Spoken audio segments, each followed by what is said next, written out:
दिल्ली के international airport पर बहुत बड़ी किताब का एक प्रतिकृति वहां पर रखी है और उस प्रतिकृति में फोटो है योगी आदित्यनाथ का।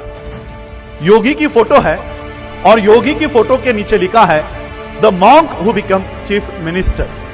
यह फोटो है दिल्ली के इंटरनेशनल एयरपोर्ट पर। अब मॉन्क किसको कहते हैं पता है? क्योंकि आजकल जूते घिसने नहीं पड़ते, चाटनी पड़ती है। जितना ज्यादा मोदी की चाटोगे उतनी सीट कंफर्म। ये क्वालिफिकेशन है, मेंबर ऑफ पार्लियामेंट बनने का क्वालिफिकेशन, एमएलए बनने का क्वालिफिकेशन आज देश में क्या है? तुम ग्रेजुएट नहीं हुए तो भी चलेगा। तुम्हारी संसद जो आज है 38% से ज्यादा तुम्हारे मेंबर ऑफ पार्लियामेंट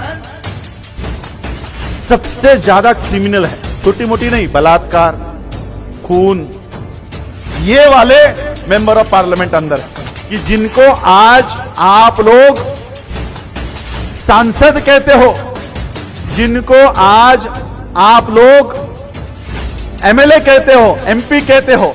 बाबा साहब अंबेडकर जी ने इन लोगों को उस समय 1946 की लिखी हुई किताब में what Congress and Gandhi have done to the untouchables में बाबा साहब अंबेडकर इनको एजेंट्स कहते हैं। एजेंट्स को हिंदी में या मराठी में दलाल कहते हैं। ये दलाल है। हमें लगता है हमारा आदमी बैठा है अंदर, ये आपका नहीं है, उस पार्टी का दलाल है। वो लोग दलाल हमारे पास भेजते हैं और हमारे वोट उनके पार्टी में लेकर जाते हैं। कार्यकर्ता चप्पल घिसने तक लोगों के पास जाते थे। आज के कार्यकर्ता, आज के नेता, उनके बूट के जो सोल होते हैं ना, वो चमकते रहते हैं। वो चमकते हैं बूट के सोल, क्योंकि कभी गांव में जाते नहीं है, कभी रास्तों के ऊपर चलते नहीं है। गाड़ी से उतरो, प्लेन में बैठो, प्लेन से उतरो, ट्रेन में बैठो, ट्रेन से उतरो, हॉल में जाओ। जब बाबा साहब ने देखा कि बाबा साहब जैसी व्यक्ति, बैरिस्टर व्यक्ति, पीएचडी हुई व्यक्ति इस देश के संसद में नहीं जा सकती, तब बाबा साहब ने कहा कि राजनीति कर, सिर्फ राजनीति से हमारे समस्या हल नहीं होगी। 1952 के वर्ल्ड फेलोशिप ऑफ बुद्धिस्ट के कार्यक्रम में बाबा साहब जा नहीं सके, क्योंकि बाबा साहब इलेक्शन में व्यस्त थे। और फिर 1954 की बारी आई, वहां पर जाकर उनके कार्यक्रम में जाकर फटकारा। बाबा साहब ने कहा यह इतना बड़ा तामझाम किया है, इतने सारे देशों के लोगों को बुलाया है, प्राइम मिनिस्टर को बुलाया, प्रेसिडेंट को बुलाया, इतना बड़ा तामझाम किया है, यह सारा व्यर्थ है, यह फेल है। जिनके कार्यक्रम में बाबा साहब गए हैं उनके ही मंच से बाबा साहब कह रहे हैं कि इतना सारा खर्च करना यह सारा व्यर्थ है। क्यों व्यर्थ है? आज आप लोग मुझे बताओ, यहां पर बैठे हो, आज हम लोगों का सवाल है कि बौद्धों में जातियां होती है कि नहीं। मैं आपको पूछता हूं, क्या बौद्ध में जातियां होती है? होती है? नहीं होती। वियतनाम हो, श्रीलंका हो, जापान हो, वहां पर आप जाकर बताओ मैं बौद्ध महार हूं, आपको कोई नजदीक करेगा? क्या इसलिए बाबा साहब आपको बौद्ध बनाकर गए थे कि आगे चलकर आप कहो कि मैं बौद्ध समार हूं, मैं बौद्ध वाल्मीकि हूं, मैं बौद्ध जाटव हूं? बल्कि बाबा साहब ने जो मंच तैयार किया, उस मंच पर चलने के बजाय हम जातियों में लग गए, हम जातियों में बट गए। और जो मंच बाबा साहब तैयार करके गए थे, वहां पर आज कौन काम कर रहा है पता है? वहां पर कौन जा रहा है?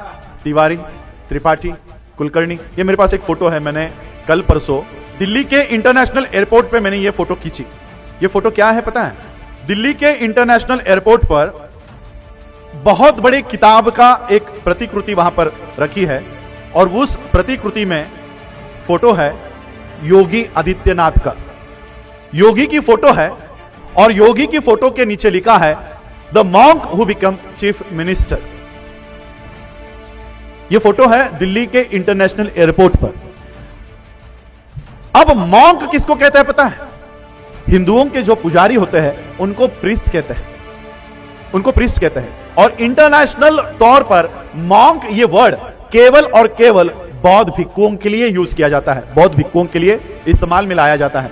जिस तरह से हमारे बनते सत्यानंद महाथेरो जी बैठे हुए हैं चिवर में, उसी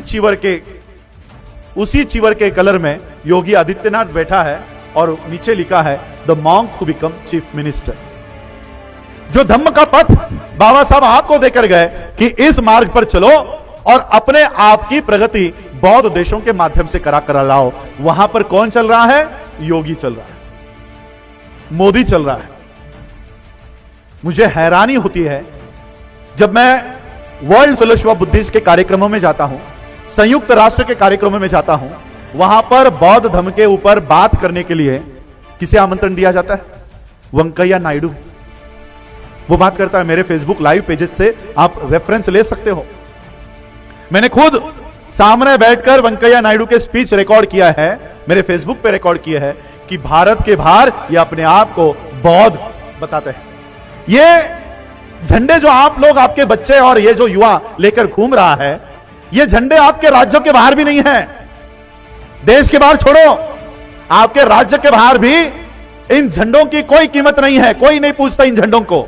लेकिन ये जो यहां पर लहरा रहे हैं ये झंडे, ये 135 देशों पर लहराते हैं। 135 देशों पर यह धम्म ध्वज अभिमान से लहराता है।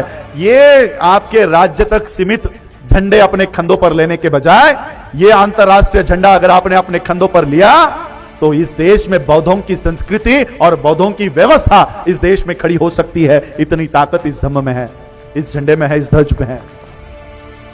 इसलिए मैंने, आपने जब मुझे वो पट्टी दी धम्म ध्वज की, वो मैंने गले में नहीं पहनी, वो लिया और मैंने कार्यकर्ता को दे दिया, क्योंकि इस ध्वज की एक संहिता है।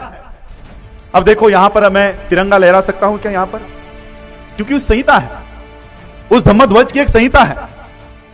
इस ध्वज को कहां लहराना चाहिए, इस ध्वज का कहां स्थान है, वो निर्धारित है। इसको आप लोग गले में पहनकर बाइक पर लगाकर नहीं लगाकर रख सकते। ये फोटो भी अगर हमारी अंतरराष्ट्रीय मंच के लोगों ने देख ली तो वो कहेगा कि ये धम्म का अपमान कर रहा है। लेकिन हमारे लोगों को इस बारे में पता नहीं है, इसलिए मैं उनको कोसता नहीं हूं ये क्या कर रहे हो।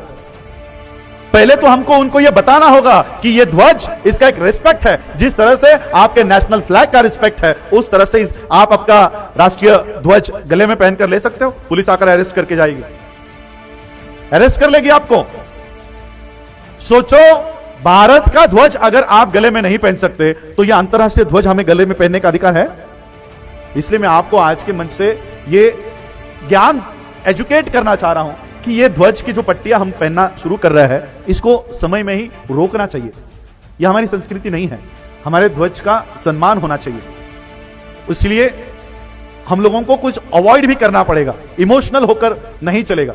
इमोशनल होकर नहीं, हमें भी अच्छा लगता है, कोई हमें पहनाता है, अच्छा है, हम भी पहन रहे थे जब तक हमें यह पता नहीं था, लेकिन अब पता चल गया है तो हम उसका आदर करते हैं, उसका सम्मान करते हैं। तो ये धम्म ध्वज अपने कंधे पर लो, उस तरह से काम करो। आणि आपण सगळ्या महिलांनो, या देशामध्ये राजकीय लड़ाई नहीं, इस देश में कोई राजनीतिक लड़ाई नहीं चल रही है। इस देश में सिर्फ एक ही लड़ाई चल रही है और वो है संस्कृति की। इस देश में ब्राह्मणी संस्कृति का विजय होगा या बुद्ध की संस्कृति का विजय होगा। और बुद्ध की संस्कृति क्या कहती है?